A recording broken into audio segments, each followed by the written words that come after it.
Hi, this is Dan Heisman, Philly tutor for Chess FM. This is the Improve Your Chess video series for ICC members. Today's game was played at a 40-0 rate, so that's what I call race conditions when you don't have the increment or time delay, because you could reach a position where no matter how fast either side plays, neither side can checkmate. Alright, so let's take a look at the game. White plays d4. Black plays d5, white plays Queen's Gambit, c4, and black defends with Slav. Alright, as we've talked about many times in our videos, the number one move is knight f3. A lot of lower players I've found in going over their games play knight c3 against everything in a Queen's Gambit, but actually if they play a Slav or a Queen's Gambit accepted, the main lines are knight f3, but they can transpose, especially in the Slav, so there's nothing wrong with knight c3. Okay, black plays knight f6, and now we would get back into main lines with knight f3. White plays just e3. Alright, so can black take advantage of the knight not being out? Well, if he wanted to play a Slav gambit, he would have to play it before the knight comes out to f6. So black has a lot of options here.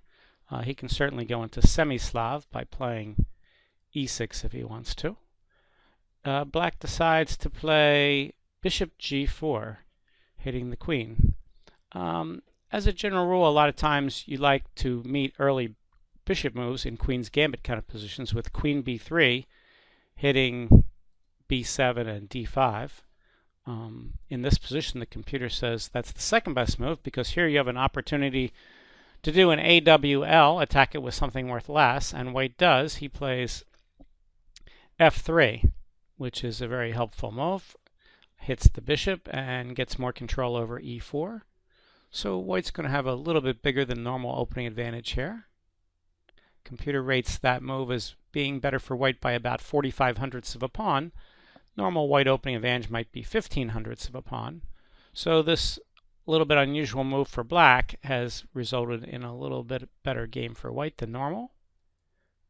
Black plays bishop h5, white plays knight ge2. He's going to go after the bishop pair with knight g3, knight f4. Black plays e6.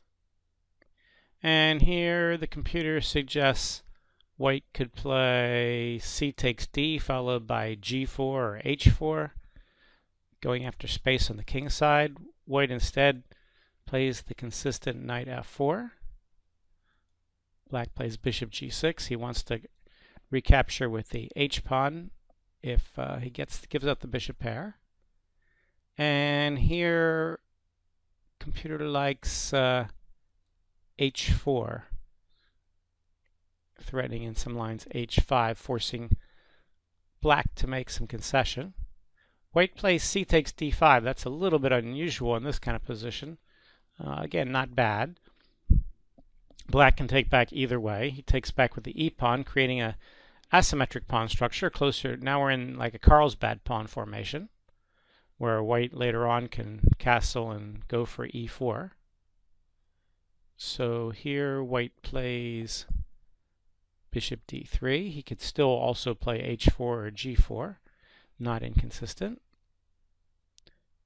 Black can stop white from winning the bishop pair now by trading bishops if he wants. It does help white develop the queen, but black decides to just develop another piece with knight bd7.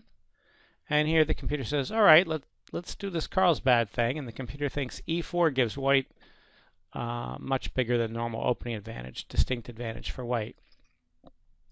White instead now picks this time to get the bishop pair with knight takes g6, and of course black takes toward the middle, opening up the file toward the rook. And here, if white wants to castle, he could. The computer suggests e4 is still best.